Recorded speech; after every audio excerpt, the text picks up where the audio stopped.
अब यहाँ से डी से डी चला गया, कैपिटल डी से डी चला गया, क्या ये 5 lambda is equal to mu minus 1 into T है? Very good. थिकनेस पूछ रहा है, थिकनेस कितना आ जाएगा? 5 lambda divided by mu minus 1। This is the right answer. Clear? Okay, very good. अब हम लोग चलते हैं क्वेश्चन नंबर 2 के बारे में। Question number 2, let us try to understand what is question number 2। Question number 2 बेटा, एग्जांपल नंबर 2 देखो।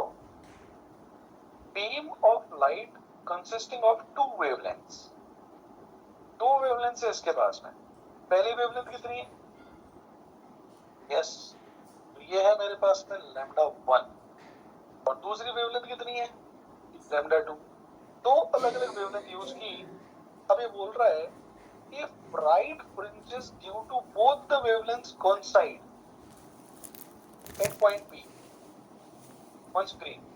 सब लोगों को चित्र समझ में आ रहा है? डायग्राम कैसा बनेगा? डायग्राम कुछ ऐसा बनेगा कि मेरे पास में एक ऐसा कुछ होगा, इसमें ये हटा देता हूँ, ये हटा देता हूँ, यहाँ पे ऐसे दो छेद स्लिट खोल देता हूँ, सेंटर पर मेरे पास में ये चीज आ गई। लेट अस से बेटा जी ये मेरे पास में कोई पॉइंट P है, दिस इज पॉइंट P जो कि y डिस्टेंस पर, ठीक है? y डिस्टेंस पे ये वाला पॉइंट कितना है? P। अब यहाँ से भी वेव आ रही है और यहाँ से भी वेव आ रही है। जब तुमने लैम्डा 1 यूज किया तो P पॉइंट पर उसका mth फ्रिंज बना, और जब तुमने लैम्डा 2 लाइट यूज किया तो P ही पॉइंट पर उसका nth ब्राइट फ्रिंज बन गया। समझ में आया? तो अगर मेरे पास में कहा जाता है if nth bright fringe of lambda 1 coincides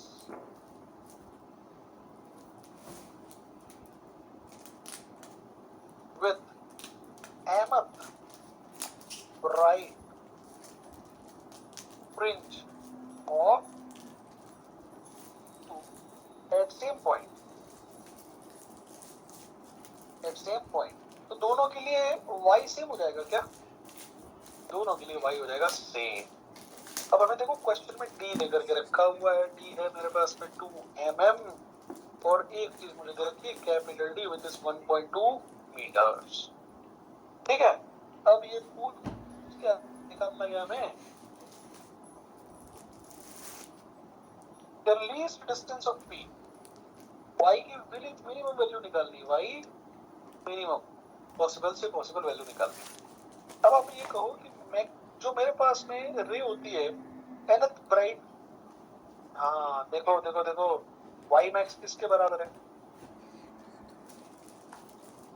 ठीक है, तो ये फॉर्मूला मैं एक बार कॉपी कर लेता हूँ और इसका मैं यूज करूंगा। क्यों? नहीं नहीं नहीं नहीं नहीं, मैक्सिमा पूछ रहा है ये, देखो ब्राइट फ्रिंजेस के बारे में बात कर रहे हैं। सवाल पढ़ो, दोनों ही ब्राइट फ्रिंजेस है। y की वैल्यू मिनिमम निकालनी है, लेकिन वहां मैक्सिमा नहीं बन रहा है, सॉरी मिनिमा नहीं बन रहा है। y की वैल्यू भले ही वहां पर कैसे निकालनी है? मिनिमम, लेकिन वहां पर मिनिमा नहीं बन रहा है। दोनों ब्राइट फ्रिंजेस, ब्राइट फ्रिंज अलग चीज है और मिनिमा होना अलग चीज है। मिनिमा पर फ्रिंज ब्राइट नहीं होती, ठीक है? और मैक्सिमम और मिनिमम, देखो मेरी बात समझ नहीं रहे तुम, है ना? अब जैसे पट्टी है, सेंटर लाइन व्हाइट है, फिर उसके ऊपर डार्क ब्राइट की तरह से बनता चला जाएगा, ठीक है? सेंटर लाइन से P पॉइंट जो होगा वो कौन सा पॉइंट होगा जहां पे दोनों ओवरलैप करेंगे? तो मल्टीपल, इसके इनफिनिट आंसर्स आएंगे, उनमें से y मिनिमम किसके लिए होगा वो हमें निकालना है।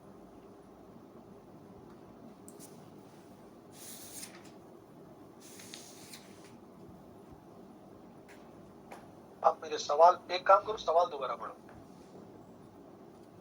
सवाल दोबारा पढ़ो, ठीक है? A beam of light consisting of two wavelengths 650 nanometer and 520 nanometer is used to obtain interference and radius। ये समझ में आया? अब देख हर एक का पैटर्न बन रहा है, ये समझ में आया? ठीक है।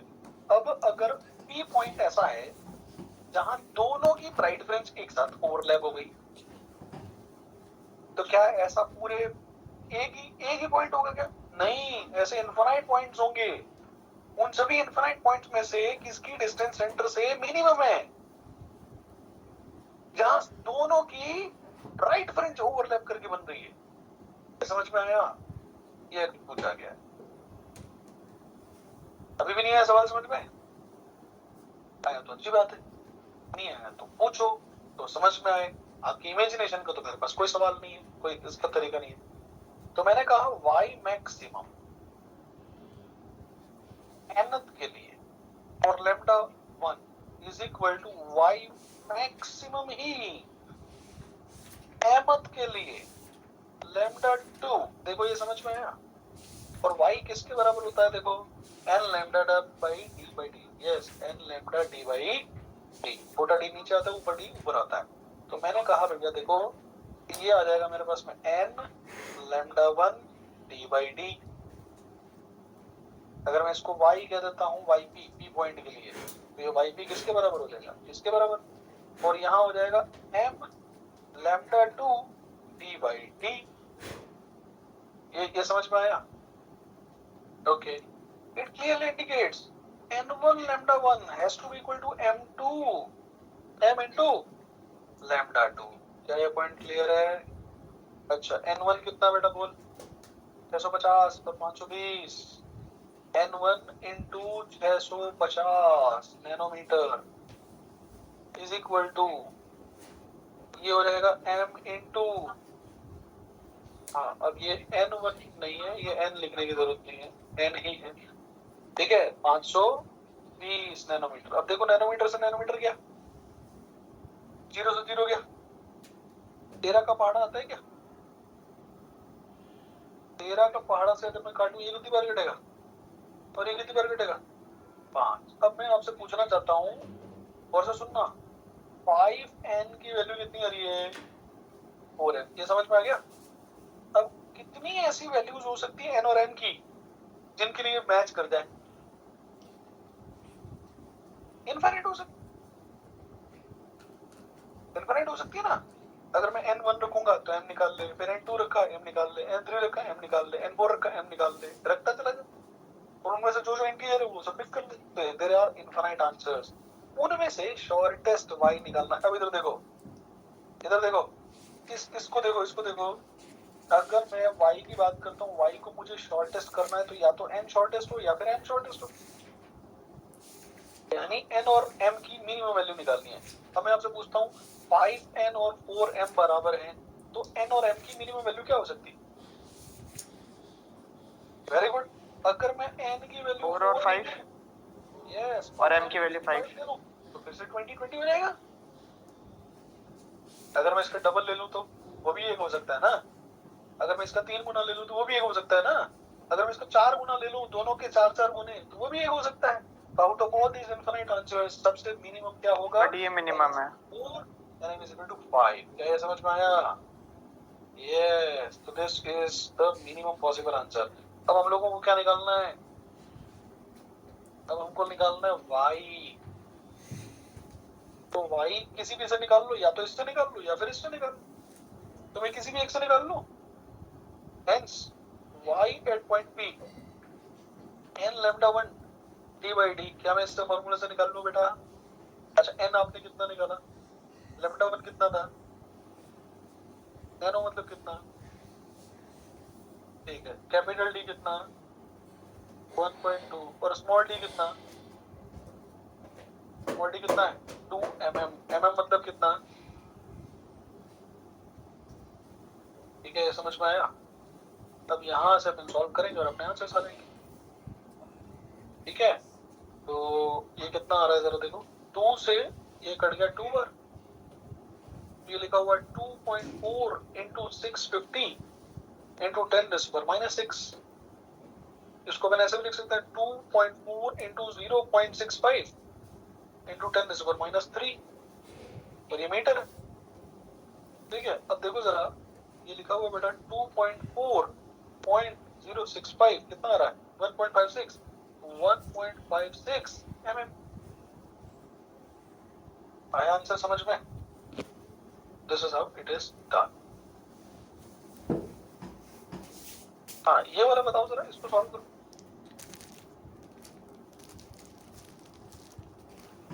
एग्जाम्पल नंबर 3 करिए please. In YDAC experiment, transparent sheet of the refractive index mu and thickness is introduced in the path of one of the waves.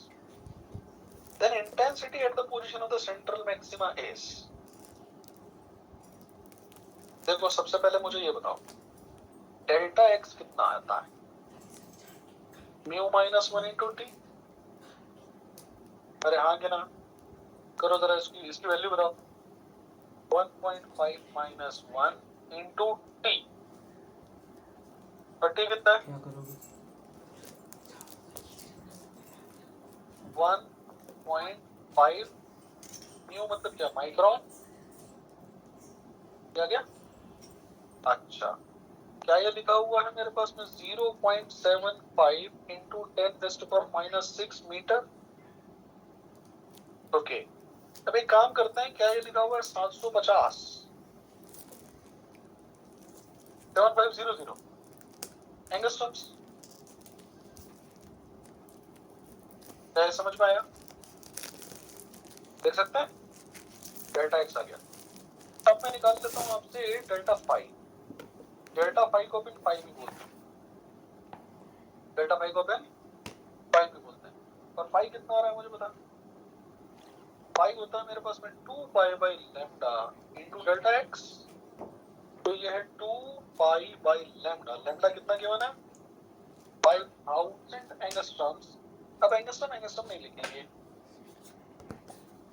Into 7500।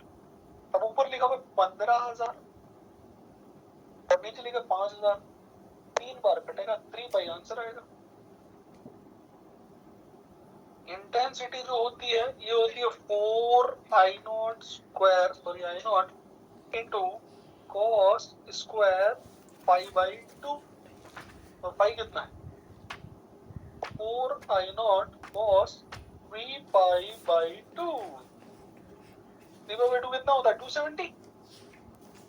cos 270 is 0। तो द आंसर इज 0। बोलो कितने लोगों को सवाल समझ में आ गया? आ गया सबको सवाल समझ में? चलिए अब इसके कुछ एप्लीकेशंस बचे हुए हैं, वो एप्लीकेशंस में करवा देता हूँ। इधर देखो, YDAC एक एक्सपेरिमेंट होता है और उस एक्सपेरिमेंट में स्क्रीन पर हमें क्या बनते हैं? पैटर्न्स बनते हैं। अगर मैं मीडियम में पानी भर दूं, आप ऐसा सोचो कि जो भी मेरा सेटअप था वो पूरा का पूरा सेटअप मैंने पानी में डुबो दिया, तो मीडियम भर दिया। मान लो लैब में बाढ़ है, ठीक है, तो पूरा का पूरा सेटअप डूब गया। तो अब होता ये है कि जब भी मीडियम आ जाता है, लैम्डा की जगह पर क्या बदल जाता है? लैम्डा डैश आ जाएगा, और lambda dash lambda by mu हो जाएगा। लैम्डा डैश कितना हो जाता है? लैम्डा बाई म्यू हो जाता है। तो जब भी मीडियम डाला जाता है तो मीडियम के डालने से लैम्डा बदल जाता है, and it becomes lambda by mu. क्या समझ में आया? तो एयर में वेवलेंथ लैम्डा है और रिफ्रैक्टिव इंडेक्स मीडियम में रिफ्रैक्टिव इंडेक्स म्यू की वजह से लैम्डा डैश हो जाएगी, और लैम्डा डैश हो जाएगी लैम्डा बाई म्यू। क्या ये समझ में आया? ओके, उसके बाद में फ्रिंज विड्थ की बात करते हैं। फ्रिंज विड्थ का फॉर्मूला क्या था? फ्रिंज विड्थ का फॉर्मूला क्या था, याद आ रहा है किसी को? देखो इक्वेशन नंबर 6 देखो, लैम्डा डी बाई डी। तो ये था फ्रिंज विड्थ का फॉर्मूला, जो कि था लैम्डा डी बाई डी। कहाँ पे? एयर में। अब तुमने भर दिया पानी, ये हो जाएगा लैम्डा डैश। क्या डी बनता? नहीं। क्या स्मॉल डी बनता? नहीं। अब लैम्डा डैश कितना हो जाएगा? Lambda by mu. तो lambda D by mu D बन जाएगा। तो क्या ये बीटा बाई म्यू है? यानी फ्रिंज विड्थ कम हो गई। फ्रिंज विड्थ देखो, म्यू की वैल्यू हमेशा एक से ज्यादा होती है, तो लैम्डा डैश का मान हमेशा लैम्डा से कम होगा। उसी तरह से नई फ्रिंज विड्थ छोटी हो जाएगी। फ्रिंज विड्थ छोटी हो गई, आपको हुई कम हो गई, यानी जो पहले मोटी मोटी पट्टियां बना रखी थी आकाश ने, वो अब स्क्वीज हो गई, पतली पतली पट्टियां हो गई। आई समझ में? This is what happens when you submerge the whole liquid whole setup into a liquid. उसके बाद में आता है angular displacement, sorry fringe width, और एंगुलर फ्रिंज विड्थ आता है beta by lambda, beta by T, है ना। तो ये आता है मेरे पास में बीटा बाई डी। एक बार कंफर्म कर लेते हैं, आप लोगों को मैं फॉर्मूला दिखा देता हूँ। Beta by D equation number 7 मिला, तो थीटा की वैल्यू बीटा बाई डी ले लो या लैम्डा बाई डी भी ले सकते हो। तो theta is beta by capital D या फिर लैम्डा बाई स्मॉल डी। अब देखो नया थीटा जो हो जाएगा वो नया बीटा बाई डी कह दूं या फिर नया लैम्डा डिवाइडेड बाई डी कह दूं। अच्छा, लैम्डा डैश किसके बराबर है? Lambda by mu divided by D, यानी क्या है थीटा।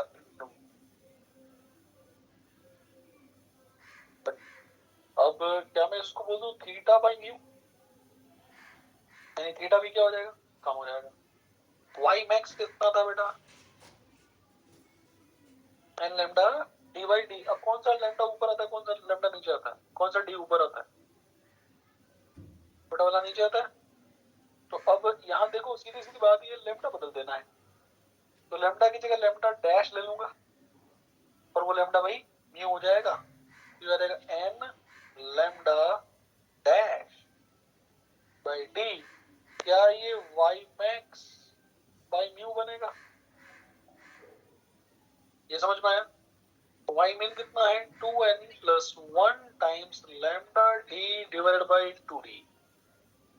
तो वाई मिनिमम डैश आ जाएगा मेरे पास में 2n plus 1 times lambda dash d by 2d which is equal to y max y min by d। क्या आपको ये समझ में आया कि पूरा का पूरा सेटअप को पानी में डालने से क्या फर्क पड़ता है? ठीक है, अब जो नेक्स्ट और लास्ट रिजल्ट यहाँ पर अपन करने वाले हैं वो है यूज ऑफ व्हाइट लाइट। सब लोग एक काम करो, दीवार पे देखो, अपनी जो आकाश की ये वाली दीवार है इस पे देखो, बीच में सेंटर लाइन दिखाई दे रही। अब सबसे पहले मैंने अलग अलग कलर की पट्टियां बनाई, ठीक है। सबसे पहले विबियोर VIBGY और वायलेट कलर की लाइट फेंकी, तो जो पैटर्न बन रहा होगा सेंटर पे पट्टी कौन सी है, वायलेट कलर की। फिर black violet black violet black violet, ऊपर नीचे पट्टियां मान लो, मान लिया।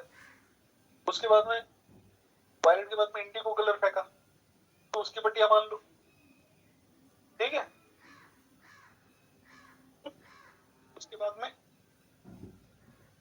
ब्लू की पट्टियां मान लो, रेड की, यहां तक इन्फिनिट कलर्स फेंक दिए, सबकी पट्टियां आ गई। ये समझ में आ गया आपको? अब फ्रिंज विड्थ होती है ना, फ्रिंज विड्थ देखो, क्या ये फ्रिंज विड्थ लैम्डा पे डिपेंड करती है? लैम्डा सबकी अलग अलग होगी तो पट्टियों की मोटाई सबकी अलग अलग है, यानी ब्लू कलर की जो पट्टियां हैं उसकी जो विड्थ है वो अलग अलग है, वायलेट कलर की अलग है, येलो कलर की अलग है, ग्रीन कलर की अलग है। समझ में आ रहा है?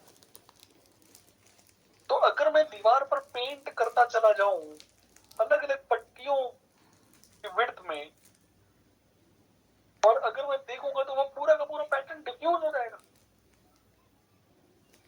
सिर्फ और सिर्फ सेंटर पर सारे कलर की ब्राइट ओवरलैप कर जाएगी, सेंटर पर ब्राइट कलर की सभी कलर्स ओवरलैप कर जाएगी, बाकी ऊपर भी फ्रिंज पैटर्न की। क्यों? क्योंकि सारे कलर एक जगह मिल नहीं रहे ना, पट्टियों की विड्थ अलग अलग, पट्टियों की विड्थ अलग अलग। आ रही बात समझ में?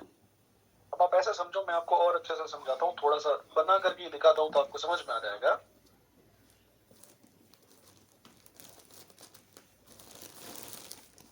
तो येलो कलर की ये लाइन बना दी मैंने, इसकी विड्थ अलग है। अब मैंने विड्थ चेंज कर दिया, कलर चेंज कर दिया, है ना। अब इसकी विड्थ अलग हो गई, ठीक है। फिर मैंने विड्थ चेंज कर दी, कलर चेंज कर दिया, उसकी कलर अलग होगी। देख रहे हो, मोटाई अलग अलग है, लेकिन मैं जब बना रहा हूँ तो थोड़ा सा, है ना, मतलब हाथ मेरा स्पीडी नहीं है, तो ये अलग हो गया। फिर अगर मैं और पतला करता चला जाता हूँ, कलर चेंज कर दिया, तो वो अगर पतले कलर की पट्टी हो जाएगी तो अलग हो जाएगी। तो जब आप अलग अलग कलर की पट्टियों को ओवरलैप करोगे, अलग अलग कलर की पट्टियों को ओवरलैप करोगे, तो वो जो फ्रिंज पैटर्न है, अब मुझे बताओ कौन सी चीज आपको दिख रही है? हाँ, मतलब कुछ भी नहीं दिख रहा है, डिफ्यूज हो गया। No specific colour is there, no specific colour is there. मतलब क्या आप ये कोई स्पेसिफिक कलर बोल पाओगे? नहीं। अब ये तो मैंने एक लाइन बनाई जहां मैंने सारे कलर्स को सुपरपोज किया। अगर मैं एक पैटर्न बनाऊं जिसमें येलो कलर की विड्थ अलग अलग हो, चौड़ाई, ब्लू कलर की अलग अलग, रेड कलर की अलग अलग, तो हम बोल ही नहीं पाएंगे। इसका मतलब फ्रिंज पैटर्न डिफ्यूज हो जाता है। तो सिर्फ और सिर्फ हम क्या बोल पाएंगे? हम लोग ये बोल पाएंगे कि सेंटर पे तो व्हाइट फ्रिंज बनेगी, इसमें कोई दोहराई नहीं। सेंटर पे तो व्हाइट फ्रिंज बनेगी और बाकी पूरा का पूरा फ्रिंज पैटर्न कैसा हो जाएगा? डिफ्यूज हो जाएगा। So fringe pattern gets diffused or destroyed due to overlapping of all the fringes with different colors, different widths and intensity, except at the center, क्योंकि सेंटर पे सारे कलर ओवरलैप कर देंगे और सारे कलर्स मतलब व्हाइट लाइट, तो centre पे तो व्हाइट लाइट मिल जाएगी, यानी ब्राइट व्हाइट लाइट आपको मिलेगी, सफेद कलर की पट्टी मिलेगी सेंटर पे। बाकी अपन ऊपर भी नहीं पहचान पाएंगे कि क्या बना रखा है, नीचे भी नहीं पहचान पाएंगे क्या रखा है ना? समझ में आ रही बात? आप पट्टियों की जरूरत ही नहीं, आप अगर सारे कलर्स दीवार पे, मैंने सारे कलर पोत दिए, वो ओवरलैप होकर के कचरा हो जाएगा, है ना? इवेंचुअली ब्लैक हो जाएगा, इवेंचुअली ब्लैक हो जाएगा, व्हाइट तो नहीं होगा। मैं सारे कलर्स को मिला दूंगा तो व्हाइट हो जाएगा, नहीं ऐसा नहीं, है ना? तो ब्लैक हो जाएगा, डिफ्यूज हो जाएगा। चलिए अगला जो अपन कॉन्सेप्ट यहाँ पर स्टार्ट करेंगे बेटा जी, ये बहुत इंपॉर्टेंट है, and it is called diffraction of light. अब डिफ्रैक्शन ऑफ लाइट से पहले एक तो फिर अटेंडेंस लेनी है मुझे, और अटेंडेंस लेने के बाद में अपन डिफ्रैक्शन स्टार्ट करेंगे। पर एक चीज मैं आपको बता दूं, डिफ्रैक्शन में फॉर्मूले आप लोगों को रटने हैं भाई साहब। क्या करने? रटने। यहाँ ऐसी चीज है ही नहीं जिसको तुम समझ सको। क्यों? क्योंकि ये पीएचडी का विषय है ना, पीएचडी का विषय है जो अपन को करनी नहीं। 90% फॉर्मूलाज कहाँ से आए ये तुम्हारे सिलेबस में नहीं है, कहाँ जाएंगे ये भी तुम्हारे सिलेबस में नहीं है ना। तो सिर्फ कुछ समय के लिए तुमसे मिलने आए हैं, उनको देख करके प्रणाम करके आगे बढ़ जाएंगे। आदित्य नायक, अटेंडेंस। Present sir. ओके। वैभव मकवाना, कोमल कुमारी, प्रेजेंट सर। राजू कंवर, मोहम्मद आलिम, पायल सिंह, विक्रम, त्रिशा, अभिनव सोनकर, काशवी भार्गव, तन्मय ददीज, काव्य कनोडिया, दिया चौधरी, टिंकू यादव, तनिष्का। Present sir. किसने अभी बोला बेटा? किसी बच्चे ने बोला?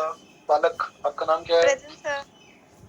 तनिष्का। नहीं, बालक बालक, बालिका नहीं, बालक। एक बालक का भी प्रेजेंट सुनाई दिया मुझे। चलिए कोई नहीं। जिया नैनीवाल, आयशा परवीन, खुशपाल सिंह। Present sir. अरे वाह, very good. Pranav Acharya, Yashasvi Kichi, Moksh Abad, Amrita Charan, Mohit Kumar, Deeksha Kumari, present sir. Okay, Suman, Chitransh, Dipendra Singh, present sir. Kamal Singh, okay, Raveena Bishnoi, Rohit Kumar Jeena, Garima Siraha,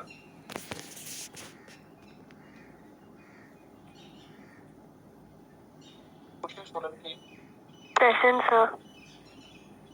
नीतूशी, present sir. Gopal Chaudhary,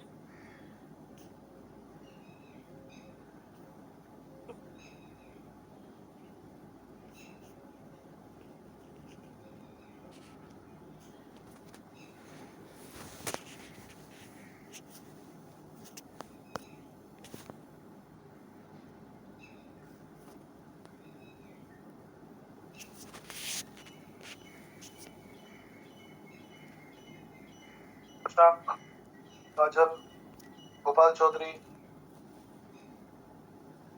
Karan Sen, Ashok Chaudhary, Tamanna Sisodia, Tushar Dadhich. Present sir.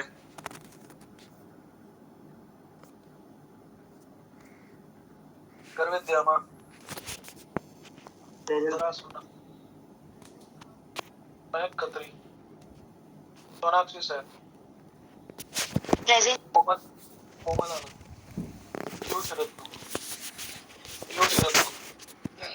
कोमल प्रजापति, प्रेजेंट सर भावना विष्णु, आस्था शर्मा, हिमांशु जोशी, तनिष्क, प्रेजेंट सर। रुद्राक्ष, तरुण चौधरी, रोशनी कुमारी, प्रेजेंट काशवी काशवी त्यागी, हिमांशी कल्ला, जानवी रेड्डी, शौर्य श्रीमती, संदीप कुमार, लावण्या चौधरी,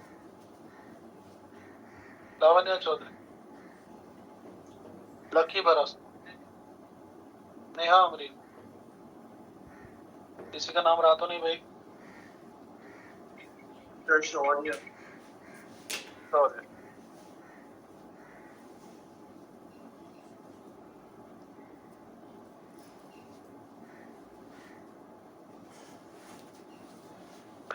2 3 4 5 6 7 8 9 10 11 12 13 14 15 16 17 18 19 20 21 22 23 24 25 26 27 28 29 30।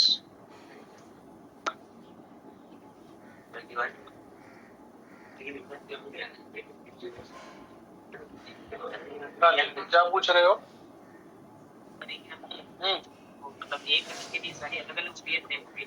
सारी अलग अलग कलर है ना, वो यूज ऑफ व्हाइट लाइट पढ़ रहे हैं। यूज ऑफ व्हाइट लाइट पढ़ रहे हैं ना। व्हाइट लाइट के अंदर कितने कलर्स होते हैं? इनफाइनाइट। व्हाइट लाइट में 7 कलर्स नहीं होते हैं। एक बात है, व्हाइट लाइट तब बनेगी ना जब वो एक जगह मिलेंगे। एक का मैक्सिमा दूसरे के मिनिमा से मिलेगा, तो जरूरी नहीं है कि सारे के सबके मिनिमा एक ही जगह बनेंगे, सबके मैक्सिमा एक ही जगह बनेंगे, वो तो नहीं होगा। सारी में समझ में एक ही जगह सबके मैक्सिमा मिलेंगे, वो सेंटर पे मिलेगा। पॉसिबल नहीं है ना, मिनिमम एक जगह कैसे मिलेगा? एक जगह मिनिमम पॉसिबल नहीं है, कहीं पर भी ऐसा संभव होगा ही नहीं कि सबकी मिनिमम एक ही जगह है, वो पॉसिबल नहीं। मैक्सिमा के केस में पॉसिबल है, और वो भी सिर्फ सेंटर में। चलिए बातें बंद कर दो, डिफ्रैक्शन ऑफ ए लाइट के बारे में बात करते हैं। आप लोगों ने ये सुना होगा कि जैसे जो भी कॉर्नर होते हैं, साउंड वहां से बैंड हो सकता है ना। भाई जैसे पास में क्लास चल रही है, तो पीछे आपको सुनाई दे रहा होगा सर क्या बोल रहे हैं, उसी तरह से मैं जो बोल रहा हूँ वो पास की क्लास में भी पीछे सुनाई दे रहा होगा।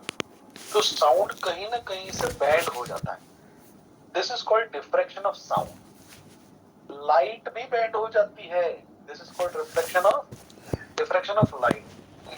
ठीक है, देखो रेक्टिलिनियर प्रोपगेशन किसे कहते हैं? सीधी सीधी जाती है, स्ट्रेट पाथ पे चलना चाहिए, ऐसा नहीं होता है। लाइट स्ट्रेट लाइन पर नहीं चलती है ना। अब वो क्यों नहीं चलती है? क्योंकि उसके अंदर एक प्रॉपर्टी है, दैट इज कॉल्ड डिफ्रैक्शन। इस डिफ्रैक्शन की वजह से लाइट जो है वो स्ट्रेट लाइन पाथ पर नहीं चल पाती। ठीक है, तो लाइट का शार्प कॉर्नर से एंड होने की जो प्रॉपर्टी है वो क्या है मेरे पास में? डिफ्रैक्शन। ग्रिमाल्डी नामक साइंटिस्ट ने इसको डिस्कवर किया था और थियोरेटिकली फ्रेशनल ने इसको एक्सप्लेन किया। ठीक है, हर प्रकार की वेव्स जैसे कि mechanical, non mechanical, electromagnetic, light, सभी प्रकार की वेव्स के लिए ये पैटर्न होता है, डिफ्रैक्शन होता है। ठीक है, अब देखो सुनो मेरी बात, जो चित्र दिखा रखे हैं उस चित्र पे फोकस करो। साउंड का एक भौंपू आप देख सकते हो, साउंड वेव निकल रही है और दीवार में एक छोटा सा छेद है। तो दीवार में जो छोटा सा छेद है, तो जो भी साउंड होगा वो साउंड उस होल में जाकर के दूसरी तरफ स्प्रेड कर जाएगा। तो ये है diffraction of sound from a window. Window यानी ओपनिंग, ये समझ में आया? अब अपन लाइट के बारे में बात करते हैं। Diffraction from aperture. देखिए, एक डिस्क है और उस एक गत्ता है और गत्ते में एक होल है। गत्ते में क्या है? होल। अब आपने टॉर्च चालू कर दिया, अगर लाइट रेक्टिलिनियर मोशन करती तो जितनी लाइट इसमें से निकल सकती थी वो निकल जाती, बाकी कुछ होता ही नहीं। यस और नो? लेकिन ऐसा नहीं होता है। ठीक है, अगर मैं यहां पर भी एक वो रख दूं, डिटेक्टर रख दूं, कहां पर डिटेक्टर रख दिया सर आपने? अगर मैं यहां पर डिटेक्टर रख दूं, यहां पर देखो रेक्टिलिनियर प्रोपेगेशन होगा तो लाइट तो इस जोन में जानी चाहिए। लेकिन अगर मैं यहां भी डिटेक्टर रख दूं तो लाइट डिटेक्ट होती है, लाइट डिटेक्ट होती है। अगर लाइट डिटेक्ट होती है इसका मतलब डिटेक्टर जो है वो लाइट को डिटेक्ट कर सकता है, और वो तभी पॉसिबल है जब लाइट डिफ्रैक्ट कर गई हो। इसका मतलब लाइट भी एजेस से बैंड हो जाती है और लाइट स्प्रेड हो बाहर की तरफ। जैसे ये लाइट अगर इधर जा रही है और ये वाली लाइट इधर जा रही है, तो जहां उसको स्प्रेडिंग का ऑप्शन मिलेगा वो उस डायरेक्शन में स्प्रेड हो जाएगी, वो फैल जाएगी। उसी तरह से अगर मेरे पास में ऑब्स्टिकल होता तो लाइट इधर जा रही होती, अब ये अंदर की तरफ स्प्रेड कर जाएगी, और मेरे पास में अम्ब्रा और पेनम्ब्रा,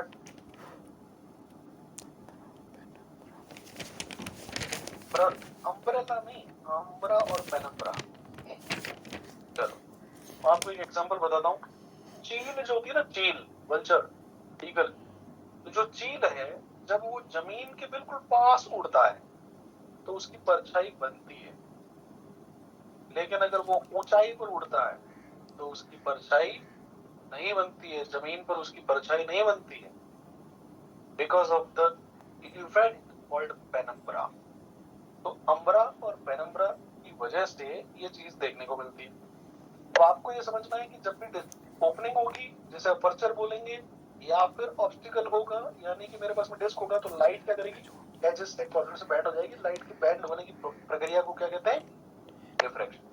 किस पे डिपेंड करता है ये? देखो, ऑब्स्टिकल हो या अपर्चर हो, दोनों का डायमीटर मैंने क्या ले लिया है? ए। तो इसे साइज ऑफ अपर्चर या साइज ऑफ ऑब्स्टिकल कहते हैं। और जो लाइट आ रही है उस लाइट का क्या है? वेवलेंथ। देखो, एक लाइट का क्या है? वेवलेंथ। रिफ्लेक्शन मिरर से होता है।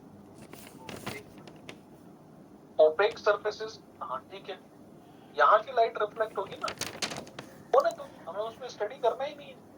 देखिए एक चीज बड़े अच्छे से समझ, लाइट जो है ना, ऐसा नहीं है कि एट ए टाइम एक ही फिनोमेना दिखाती है।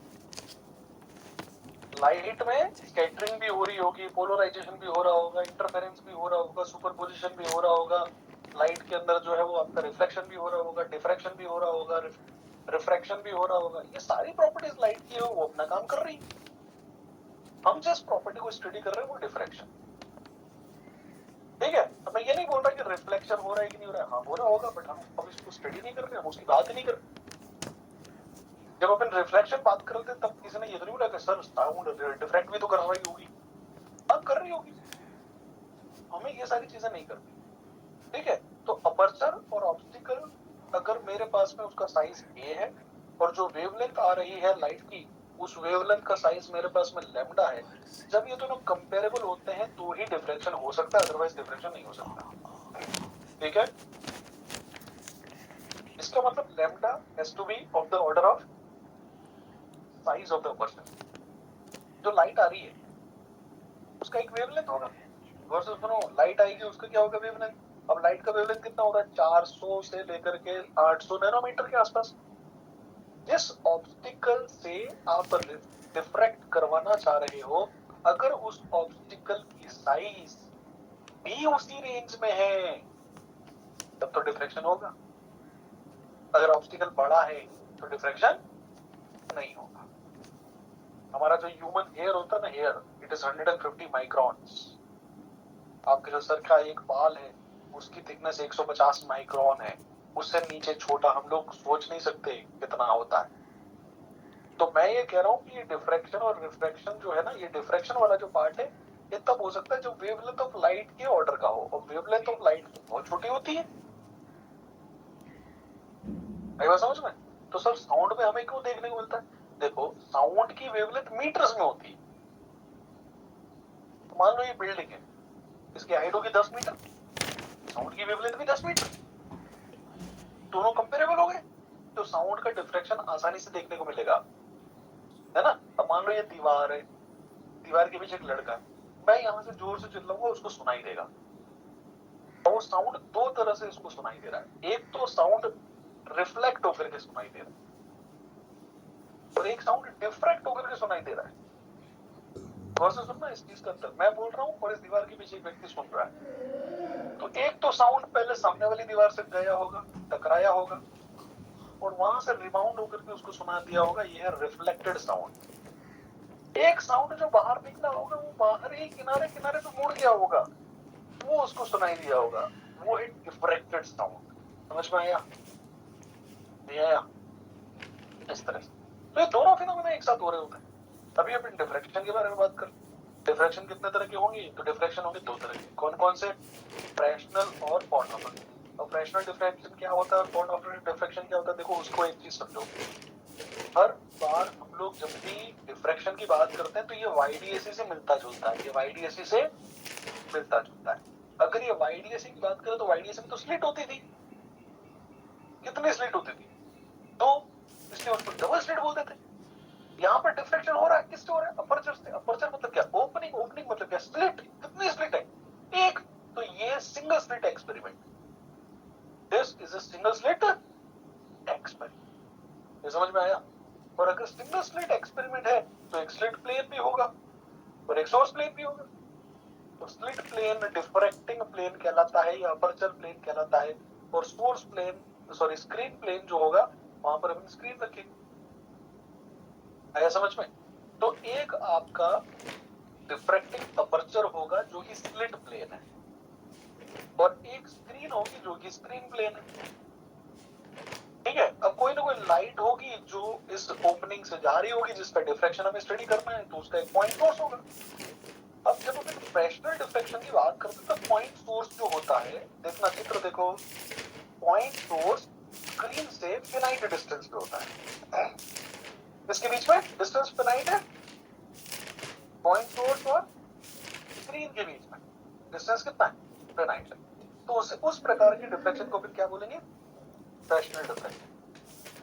फ्रैक्शनल जब हम बोलते हैं ना तो उसमें एस प्रोनाउंस नहीं होता, इट इज फ्रेनल, है ना? तो ये फ्रेनल डिफ्रैक्शन, एस प्रोनाउंस नहीं होता। जैसे डी ब्रोगली में जी प्रोनाउंस नहीं होता, इट इज डिब्रॉय, है ना? उसका नाम डिब्रॉय है, डी ब्रोगली नहीं है। कुत्ते को थोड़ी बुला रहे हैं, डी ब्रोगली नहीं है। अब जिन्हें नहीं पता वो डी ब्रोगली चला रहे हैं, टॉपिंग भी चला रहे हैं, आदमी मर गया, वो आके तो शिकायत करेगा नहीं, है ना?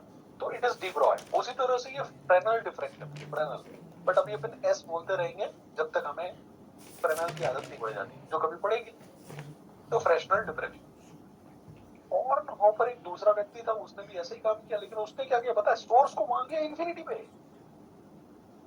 अब सोर्स और स्क्रीन के बीच का डिस्टेंस कितना है? अब इंफिनिटी से जो भी लाइट आएगी वो तो पैरेलल आएगी। अब पैरेलल बीम को फोकस कैसे करें? लेंस चाहिए, लेंस चाहिए भाई। अगर कोई रे पैरेलल आ रही है और उसको मुझे फोकस करना है स्क्रीन पर, ये कि पॉइंट पर, तो लेंस चाहिए ना। तो उसमें हम कन्वेक्स लेंस यूज करेंगे। तो और वहां पर डिफ्रैक्शन में लाइट सोर्स और स्क्रीन के बीच का डिस्टेंस इनफाइनाइट होता है, ठीक है? और इस कंडीशन को अचीव करने के लिए, कौन सी कंडीशन? मतलब हम इनफाइनाइट डिस्टेंस पे तो नहीं रख सकते, तो हम क्या करते हैं? एक बीच में लेंस यूज करते हैं, या अरेंजमेंट ऑफ लेंस यूज किया जाता है ताकि चीजों को फोकस करके स्क्रीन पर ला सके। तो कुल मिलाकर के आपको फर्दर आपको स्टडी करना ही नहीं, ये स्टेज आपको स्टडी करना ही नहीं। आपको सिर्फ क्या करना है, आपको ये करना है कि फ्रैक्शनल डिफ्रैक्शन क्या होता है, क्या कंडीशन है, फॉरनहोफर डिफ्रैक्शन क्या होता है, क्या कंडीशन है, और इसके डिटेल में जाना ही नहीं है कि इन सालों ने किया क्या था, इसने एक्सपेरिमेंट कैसे किया, कहाँ पे क्या रखा, किस तरह से बीम आई, कहाँ से मोड़ी, क्या इनका एनालिसिस था, क्या इनका रिजल्ट था, सब गया बाहर में। सिर्फ डिफरेंस पूछा गया है। डिफरेंस ये है कि स्क्रीन और सोर्स के बीच का डिस्टेंस फाइनाइट हो तो उस प्रकार के डिफ्रैक्शन को फ्रैक्शनल कहते हैं, इनफाइनाइट हो तो फॉरनहोफर कहते हैं। कहानी समझ में आ गई? ओके, अब मेरी बात बड़े गौर से सुनना। इधर देखो, इधर मजा आएगा। YDSE याद है क्या? YDSE में ये S1 S2 के बीच का डिस्टेंस क्या बोलते थे? D। और इस डिस्टेंस को फिर क्या बोलते थे? Capital D। याद आ रहा है? और P पॉइंट पर जहां दोनों से वेव आकर के मिल रही थी, इधर से भी और इधर से भी, इसको फिर क्या बोलते थे? Y। और वहां Y अपने मैक्सिमम की भी कंडीशन निकाली थी और वहां मिनिमम की कंडीशन में निकाली थी, CIDI। जहां CI होगा वहां मैक्सिमम है, जहां DI होगा वहां Y मिनिमम। ये समझ पाया? सेम टू सेम कहानी यहाँ पर है, लेकिन ध्यान ये रखेंगे YDSE जहां मैक्सिमम होता है, SSC वहां मिनिमम होता है, और वो जहां मिनिमम होता है ये वहां मैक्सिमम। दोनों के मैक्सिमम और मिनिमम पलट दो और कुछ नहीं करना, और मिनिमम और मैक्सिमम की क्या पलट दो? कंडीशन। अभी मैं पलट के दिखाऊंगा। अब देखो, इधर देखो बच्चा, अगर मेरे इसकी बात करूं, आपको याद है मैंने कैसे निकाला था? मैंने यहां से परपेंडिकुलर डाला था और मैंने कहा था ये वाली डिस्टेंस होती है d sin थीटा। देख, d sin थीटा ये होता है डेल्टा x। याद आ रहा है? हाँ, मैं दिखाता हूँ, देखो कहाँ गया। ये देखो, ये d sin थीटा, ये वाली डिस्टेंस ली थी कि नहीं ली थी? याद आया? तो अगर ऐसी सिचुएशन है तो हम लोग यहाँ पर क्या बोलेंगे? अगर L और N के बीच में ओपनिंग है मेरे पास में A विड्थ की, तो यहाँ से हर एक पॉइंट अपने आप में एक सोर्स बनेगा। हर एक पॉइंट अपने आप में क्या बनेगा? और हर एक पॉइंट से जाती हुई वेव जो है ना, वो P पॉइंट पर सुपरपोज करेगी। There are infinite sources between L and N। पर सारी की सारी वेव्स यहाँ से इनफाइनाइट लाइट्स जा रही है और ये सारी की सारी P पॉइंट पर क्या कर रही है? Super impose. अब P पॉइंट पर सुपर इम्पोज करेगी तो ये जो है ना, ये देखो, इधर देखो, ये वाली डिस्टेंस, इसको डेल्टा x माना जाएगा। और ये डेल्टा x कितना है जरा देखो, this is a sin theta. क्या है? a sin थीटा है। This a sin theta is delta x। तो डेल्टा x होता है मेरे पास में a sin थीटा। वहां पर अपन क्या करते थे? d sin theta. d के इसके बराबर होता था वहां पे YDSE में।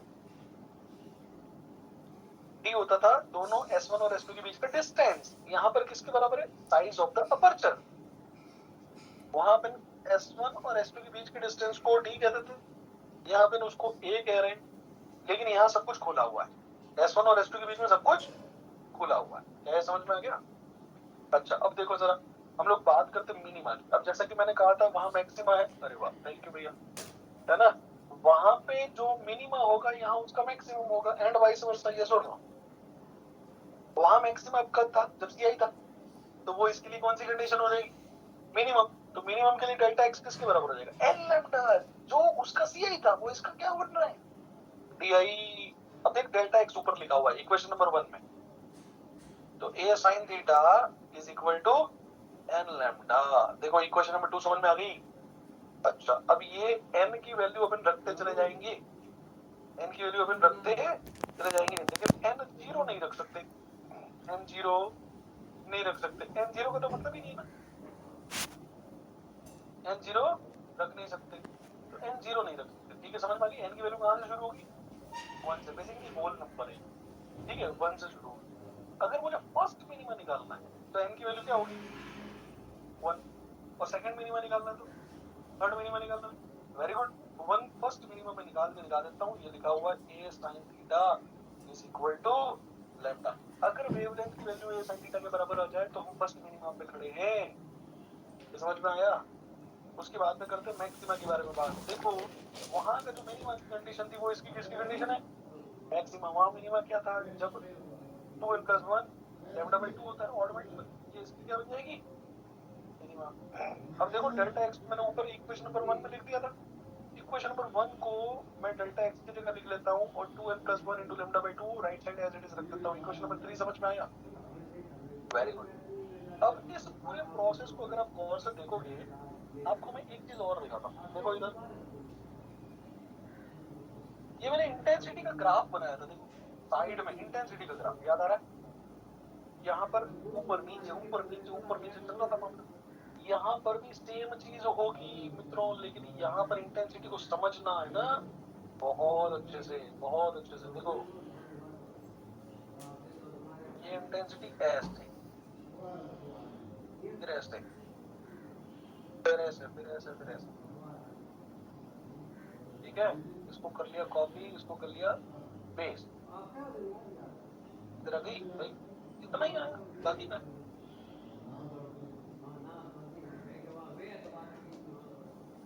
अच्छा टुकड़ों में चली गई है, कोई बात नहीं, कॉपी पेस्ट। अब इसको मैं कर देता हूँ फ्लिप, और ये आएगा नीचे इधर, ताकि आइडेंटिकल रहे। ग्राफ सिमेट्रिक बनाना चाह रहा हूँ, समझ पा रहे हैं?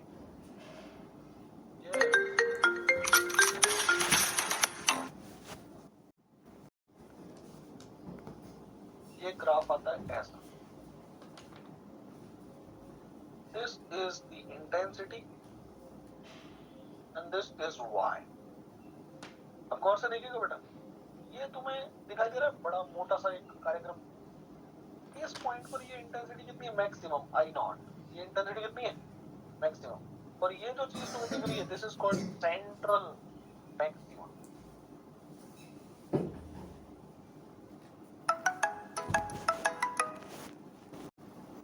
अब ये जो तुम्हें ये चीज दिखाई दे रही है ना, ये भी मैक्सिमा है, लेकिन ये कौन सा मैक्सिमा है? First maxima. फर्स्ट मैक्सिमा को सेकेंडरी मैक्सिमा भी कहते हैं। उसके बाद में थर्ड मैक्सिमा, फिर फोर्थ मैक्सिमा, और ये चलता चला जाएगा, ठीक है? उसी तरह से ये नीचे वाला सेकेंडरी मैक्सिमा, फिर ये एक और, फिर ये एक और इस तरह से चलता चला जाएगा। अब देखो जरा, सेंट्रल मैक्सिमा की विड्थ होती है 2λd/a और इसकी वैल्यू होती है λd/a। अब गौर से सुनिएगा, मैं जो बताना चाह रहा हूँ थोड़ा सा अभी आपको समझ में नहीं आएगा, धीरे धीरे आएगा। लेकिन मैंने क्या कहा, यहाँ समझना नहीं है, यहाँ चीजें याद रखनी है। मेमोरी बेस्ड रट्टाफिकेशन टाइप का मामला है ना? जैसे बायो में आप समझते कुछ नहीं, क्या समझते? चलो समझते हो? अब कहता हूँ कि नीचे हड्डी का नाम फीमर है, एक्सप्लेन करो।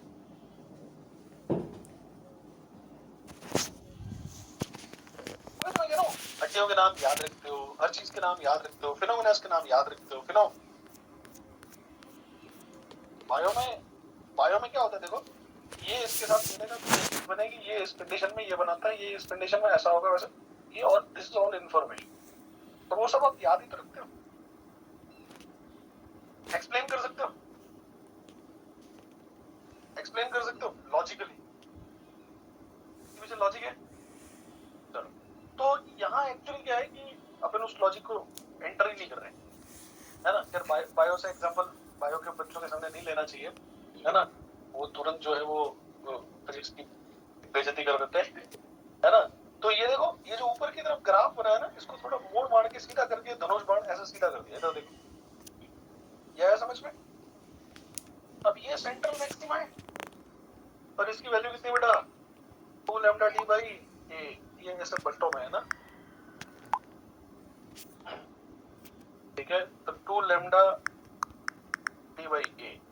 और ये कितनी है मेरे पास में? λd/a। यहाँ एक d भी मिसिंग है, ये समझ में आया? नीचे जो सेकेंडरी मैक्सिमा है वो भी कितना आ जाएगा मेरे पास में? λd/a। ठीक है, अब हम लोग इंटेंसिटी के बारे में बात कर रहे थे। देखो सेंट्रल इंटेंसिटी I0 मान लेता हूँ। सेंट्रल इंटेंसिटी कितनी है? I0। अब किसी भी पॉइंट पर इंटेंसिटी का फॉर्मूला क्या होता है? तो ये फॉर्मूला कहाँ से आया ये अपन नहीं पढ़ा तो ज्यादा बढ़िया है। अरे इक्वेशन नंबर 4 तुम्हें याद रखना है, I is equal to I naught sine beta by beta का होल स्क्वायर। बीटा भी आसान नहीं है, बीटा भी है pi a sine theta by lambda.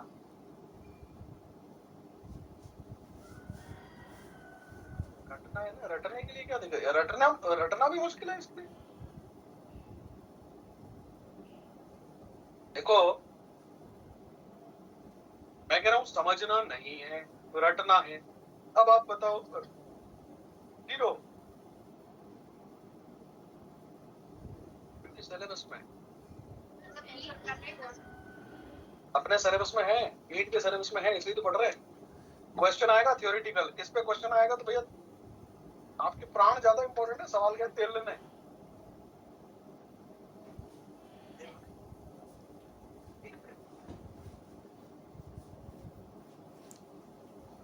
Central maxima में एन की वैल्यू क्या होगी, एन की वैल्यू 0 होती।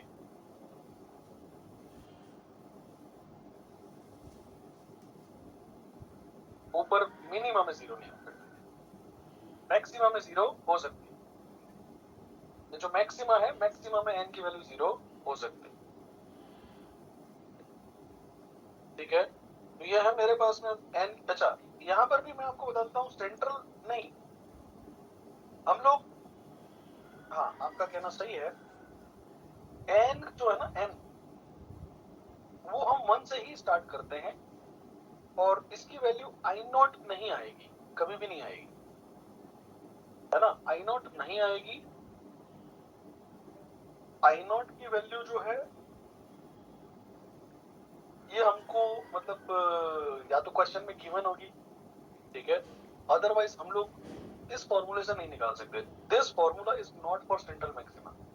ऐसा नहीं है कि मैं एन की वैल्यू 0 रख करके आई नॉट तक पहुंच जाऊंगा, वो पॉसिबल नहीं। ठीक है, तो हम लोग आई नॉट को सोल्व नहीं कर सकते, आई नॉट के ऊपर के जो मैक्सिमा है उनको सोल्व कर सकते।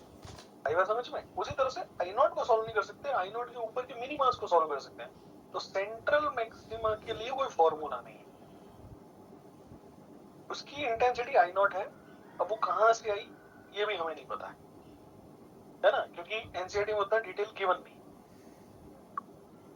फिर वही चीज अंदाजा लगा लो, एग्जाम में आया तो लिख के आ जाना, नहीं आ जाए तो तुक्का मारने में तुम लोग चैंपियन हो। कुल मिलाकर के इंटेंसिटी का फॉर्मूला मैंने लिखा हुआ है, ये आपको याद रखना है। मैं उस डेटा में नहीं पढ़ूंगा, इस डेटा की जानकारी मुझे नहीं, ठीक है ना, तो ये अपन नहीं कर पाएंगे। अब अपने पास में कुछ फॉर्मूलाज हैं, उन फॉर्मूलाज को देखें। Intensity of nth maxima, intensity of nth maxima का जो फॉर्मूला है, अब देखो अपन फर्स्ट मैक्सिमा निकाल सकते हैं इसी फॉर्मूले में, एन की जगह कुछ रख करके, है ना। मैं सेकंड मैक्सिमा निकाल सकता हूँ एन की जगह कुछ रख करके, थर्ड निकाल सकता हूँ, फोर्थ निकाल सकता हूँ, लेकिन मैं फर्स्ट नहीं निकाल सकता, आई नॉट नहीं निकाल सकता, सॉरी, फर्स्ट निकाल सकता। और जो फर्स्ट मैक्सिमा होगा उसी को सेकेंडरी मैक्सिमा भी कहते हैं। ये समझ में आ गया? Width of the central maximum में आपको ऑलरेडी बता चुका हूँ, 2 लैम्डा डी बाई डी होती है। और वैसे भी तुम देख सकते हो कि अगर मेरे पास में ये वाला डायरेक्शन पॉजिटिव है तो ये सारे लोग कैसे हो जाएंगे, नेगेटिव। अब मैं आपसे पूछूंगी इस डिस्टेंस और इस डिस्टेंस के बीच का डिस्टेंस कितना है, तो 0 से लैम्डा डी बाई ए का डबल कर लो, 2 लैम्डा डी बाई ए हो जाएगा, right. So this is how it is calculated, ठीक है। अब अपन बात कर लेते हैं कि भैया सेंट्रल फ्रिंज जो होगा, width of the central maxima कितनी है, तो वो हो गई width of the secondary maxima. अब देखो सेकेंडरी मैक्सिमा अपन इसको बोलेंगे, दिस इज सेकेंडरी मैक्सिमा।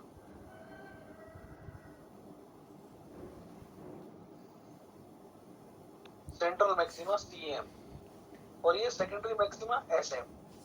तो एसएम की विड्थ देखो, इन दोनों के बीच का डिस्टेंस कितना है, लैम्डा डी बाई ए, तो वो है लैम्डा डी बाई ए।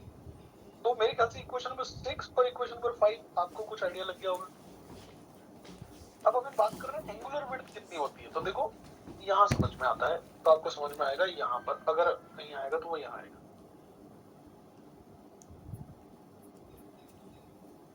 देखो ये एंगल आपको दिखाई दे रहा है, जो सेंट्रल मैक्सिमा घर पे बना रहा है, सेंटर पे बना रहा है, तो ये जो एंगल थीटा बन जाएगा, दिस इज सेंट्रल मैक्सिमा का एंगुलर फ्रिंज विड्थ। ये समझ में आया?